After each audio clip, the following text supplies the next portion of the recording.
how do you come up with a great business idea?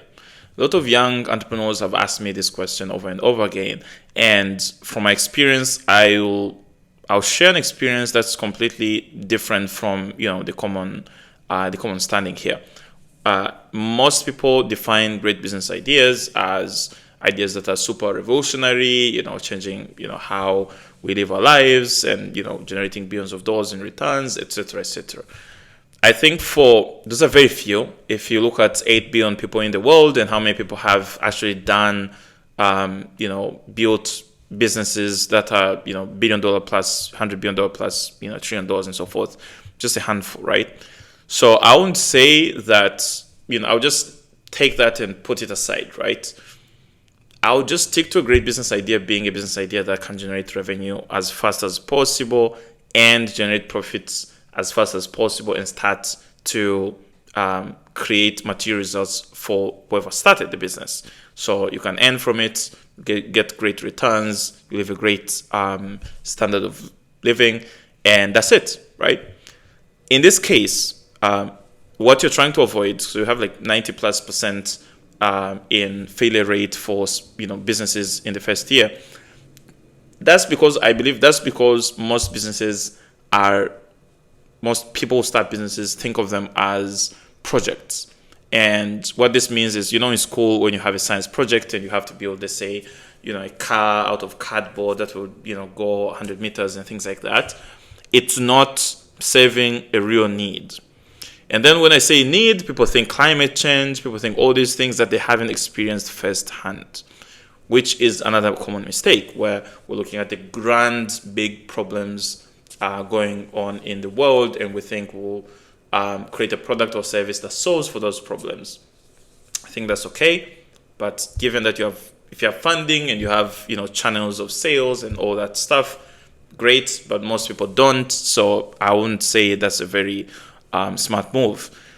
The smartest move here would be to create a product or service based on what you are currently buying, like yourself, so that you're the first customer.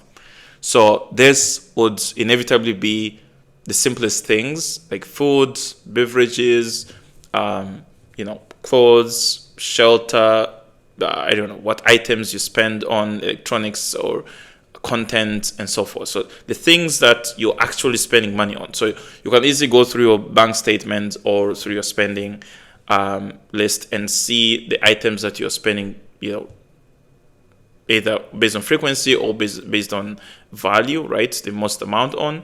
And those would be the items that would be your ideal businesses. So you start with that, the items on your own list. Then you look at the people in your house, right?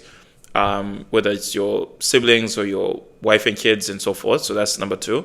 And then people in your neighborhood or your campus, college campus and the like. And then the people in your town, right? So what are you spending your most money on? What is everyone else in your house spending their most money, their money on? What does everyone in the neighborhood spend their most money on? And then what does everyone in your city spend on?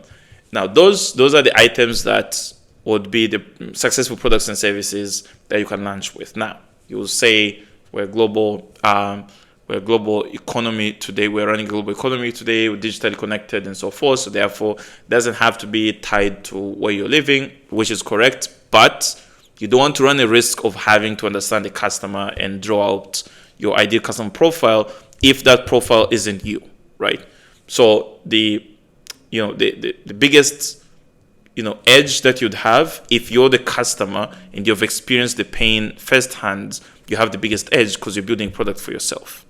And you start to buy the product from yourself, and then you have people in your house buy that product from you, and then you'd have your neighbors and then people around your workplace and or school and so forth, and start expanding that way. And immediately you have a business that generates revenue. And your next move will now to if you want, based on the type of product and or service and the direction you want to take it, would be to add the automation aspect to that, would be to add the distribution channels to that, making it faster, whether it's selling online or having other source of distribution channels, etc., to generate more revenue and start to expand on that. But the basics would be there already. You'd be generating revenue, you'd be profitable because you know the edge. You don't have to study what the unique advantage is because you're a customer, so you already know what that would be. You're just building for yourself. And I think I've invested in businesses that have done this.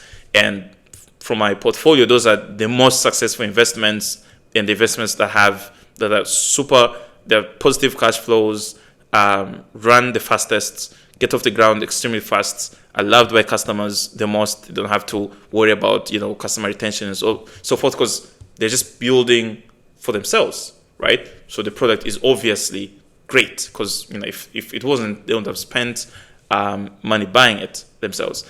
And you can't lie. You're not lying to yourself in that process. And it's a very tight feedback loop. So that would be, if I was starting a business, again, I would approach it that way.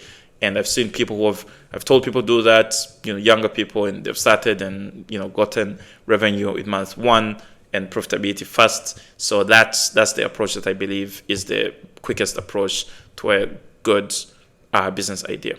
That's my opinion.